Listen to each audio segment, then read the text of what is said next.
What is going on, beautiful people? I am Lee Hammett, the diagnosed self-aware narcissist known as mental illness, and welcome to another episode of A Narcissist Explains. In today's episode, we're going to be talking about, do narcissists love their kids? And how if you are raising kids with a narcissist, typically most of the emotional load of raising those children will fall onto you. Stay tuned, like, and subscribe for more. Thank you. So when you're raising children with a narcissist or without a narcissist, you end up doing a lot of the emotional labor.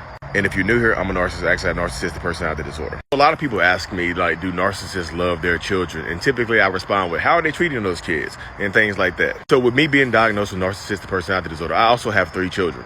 14, 6 years old, and 20 months old right now. And honestly, sometimes I have trouble connecting with my kids emotionally. I just do. It's just like, I can't help it, y'all. I'm working on it. Do I love my children? Absolutely, yes. I love them in the best way I can. I love them as much as possibly, as humanly possible. I'll literally do anything for my kids, but sometimes I do struggle with my, my feelings sometimes. People gonna say, like, well, Lee, that means you don't love your kids. You don't care about your kids. I beg to differ. If you're dealing with an unaware narcissistic person that has no idea what they're doing to themselves and to their children, you end up having to replace and do extra emotional work. You just do. You have to be the validating source of emotions for your child because the narcissist may struggle.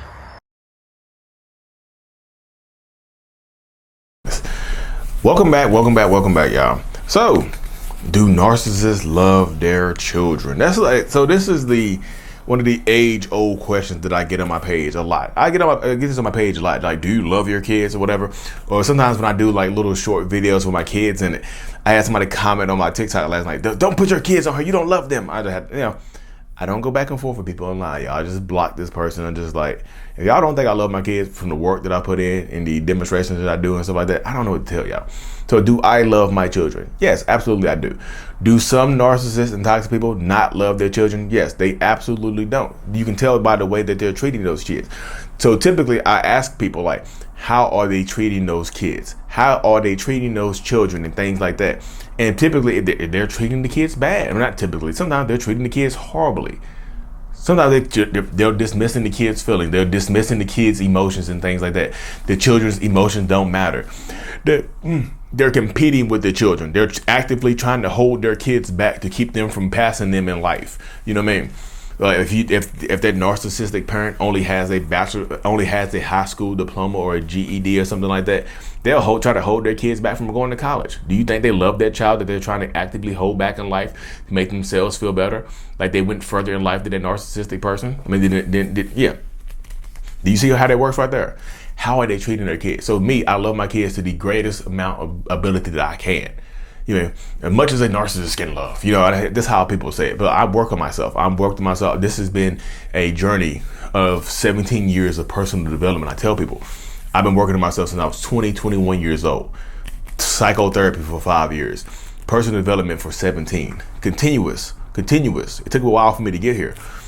How are they treating those children, y'all? Because like I said in the beginning, if you are dealing with a narcissist, typically the emotional load of raising those kids, all the emotional validation is typically going to have to come from you. It just is, because you get narcissistic parents that just log out. They just log out emotionally. They'll do physical stuff for the kid. They think calling their kids once a week is enough to show those kids to be in those kids' lives. Hey, I didn't abandon my kids. I call them once a week for 65 seconds or less. Is that love, y'all? Is that love? If you were to call your child once a week for less than a minute, do you think you love that child?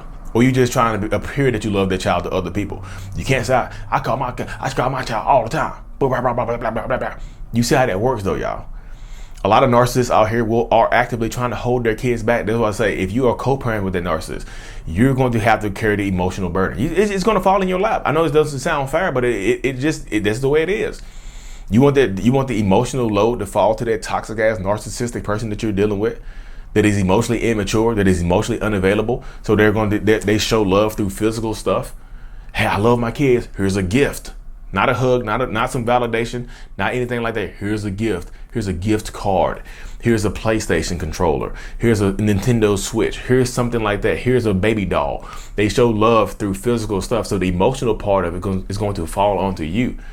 And like I said, some narcissists are different. They'll completely abandon the kids, cut the kids off, because they feel like the kids are going to outdo them in life. They're jealous of those kids. Those kids have stood up to them and know who they really are. And the kids make the active choice to cut the parent off.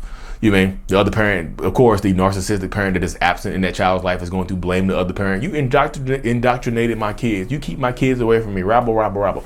Y'all know how it goes. You know the mental process that goes in. You know the thought process that goes into this right here. You do. You understand it. You know the dynamic. You know what I mean? You understand the dynamic. You know it. You feel it. You get it. You know what I mean? That's how it goes. I'm just telling you, do they love those kids? How are they treating those kids? You love them. You have to, the love is going to fall on you, y'all. It just is. It just is. But Lee, what about you? I co-parent, so I have 3 kids. Like I said in the beginning, 14, 6, and 20 months now. You mean 14, 6, and 20 months. So you see how that goes. My 14-year-old, I co-parent with. We co-parent with. He was with me 3-4 days a week. I do everything I can to love that boy to his fullest. His mama loves him to the fullest. We do what we can. You mean we co-parent, we work together. I express love to him. I emotionally validate him when he cries. I say, hey, look, it's cool to cry. You know what I mean? I know you don't see me cry often, but it's cool for you to cry. Don't hold back. I tell him straight to his face, like, don't hold back your emotions because you see me holding back my emotions. I'd be real with him. I need him to understand. I want him to understand that it's cool to not be like me. Because kids mirror you. They try to act like you sometimes. Like, it's cool not to be me. You don't have to be me. I love you regardless. Don't be me. I don't want to be me anyway. You know, because it's how my mind works and stuff like that. Yeah. Yeah. So it's the mindset that goes into it right there.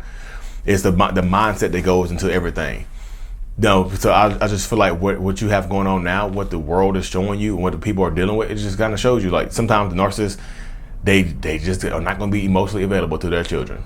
They just have them, and when you have the kids, they might disconnect from you. They might leave you. They might just abandon the family and things like that. It falls into it a lot. This is the process right here. It just is. You know what I mean? It sounds kind of crazy and it sounds unfair, but that's how it goes sometimes when you deal with narcissistic people, toxic moms and toxic dads, toxic parents, toxic grandparents, y'all. This is just not I'm not just talking about men in general. This is women as well. This is narcissistic women as well. So this is if the emotional burden is going to fall onto y'all. I know it sucks, but that's how it goes sometimes, y'all. This is the hand you have been dealt with sometimes. These are the cards you've been dealt. So shuffle them up. Make it work. Y'all playing poker. Sometimes you have to bluff. But I hate that because, like, kids, like I said, a lot of times you have to emotionally reinforce those children. If they come back from the other parent's house, just emotionally, just everywhere, you had to allow them a space to feel safe, allow them a space to decompress and things like that. They have to feel safe with you, because if they don't feel safe with you, they don't feel safe with the other parent. Those kids grow up, they might become emotionally unavailable themselves. You know what I mean? But anyways, y'all, I'm going to keep this episode short and sweet and to the point, y'all. Thank y'all for tuning in. Like and subscribe for more. And as always, mental illness is out. Peace.